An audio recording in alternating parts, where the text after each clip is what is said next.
guys, it's Kristen here, and I wanted to show you the safety protocol with Bruce. So, since Bruce has been here in training, we've discovered some behaviors and issues with him that obviously we didn't know about because he is such a recently adopted dog, so we didn't know anything about his behavior.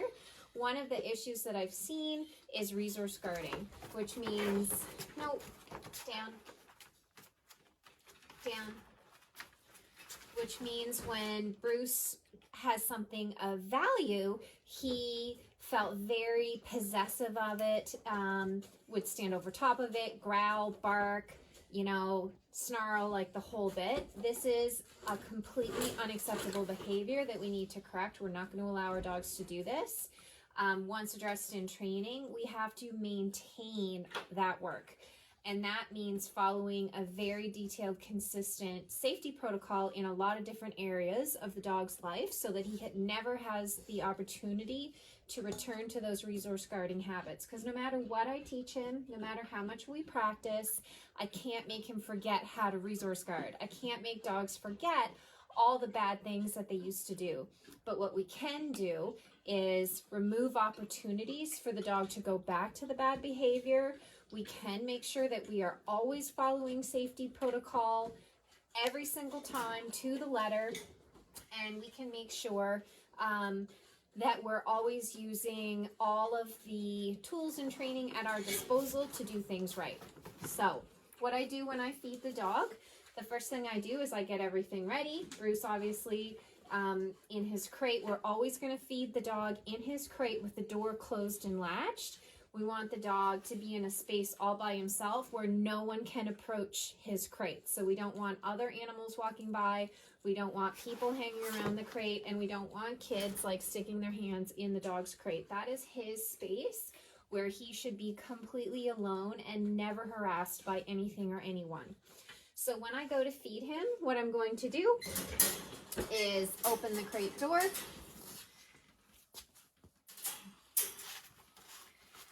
And Bruce needs to back off and give me some space. Nope. So I'm using his e-collar, and I'm also using the crate door to help me. Nope.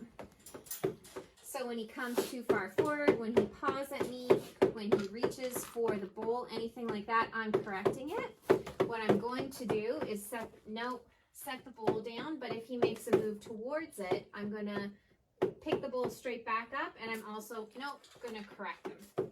That's when you hear me saying no. I'm also adding a tap on his e-collar. So once he is willing to wait for it patiently, break, I'm going to release him to eat the food with the release word break, and then I am going to walk away and leave him to enjoy his food in peace. We are never going to stick our hands in the food bowl. We are never going to repeatedly and unfairly take things, pull things away from the resource guarding dog. We're going to follow the safety protocol and the feeding protocol, and then once we've given the food, we are going to leave the dog completely alone to enjoy his meals. It's not fair to the dog to keep poking at him and harassing him and expecting him to tolerate that, especially when he's struggled in the past with a serious issue like resource guarding. So once the dog is finished and we want to retrieve that bowl, we're also going to follow some very specific safety guidelines. So when we have dogs who resource guard, they can resource guard an empty food bowl. They can resource guard water bowls, an empty bowl, anything that the dog, for any reason at all, deems is valuable. So before I retrieve that food bowl, I'm actually going to take the dog out of the crate, secure him in a command so that I can then reach in and take that bowl out of the crate without risking my arms, my hands, my face, my neck, any of the parts that, I really like to keep by retrieving that bowl should he have a problem with me reaching into his personal private space. And a lot of dogs do. A lot of dogs don't like that. So there are definitely limits to what we can expect of certain dogs and what we should expect of certain dogs. So if we have a known resource guarder, it's just honestly stupid to reach into an enclosed space where the dog feels confined and trapped and try to take that valuable resource away from him. Use common sense, set yourself up for success, and make sure that you're always doing things safely and fairly, not just to yourself, but also for the dog. So I'm just going to use a slip lead right now. You know, if it were just me and Bruce here, we always feed him with his e-collar on. I could have used the follow command, but I have other dogs in crates here that I don't want Bruce approaching or getting near.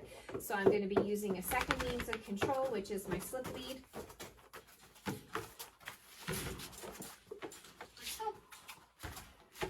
So I'm just going to put a slip lead leash on Bruce, like so. I'm going to take him out. Let's go. When I take a dog out of the crate, we are always going to close and latch the crate door. Very important. We don't want anybody else going into the dog's crate. That is his own private space. No other animals, no kids, nobody goes in the dog crate except the dog. Sit. Down. Down. So I've secured him in a command. Now it is safe for me to come back over here, take the dog bowl out. Once again, we're going to close and latch the door.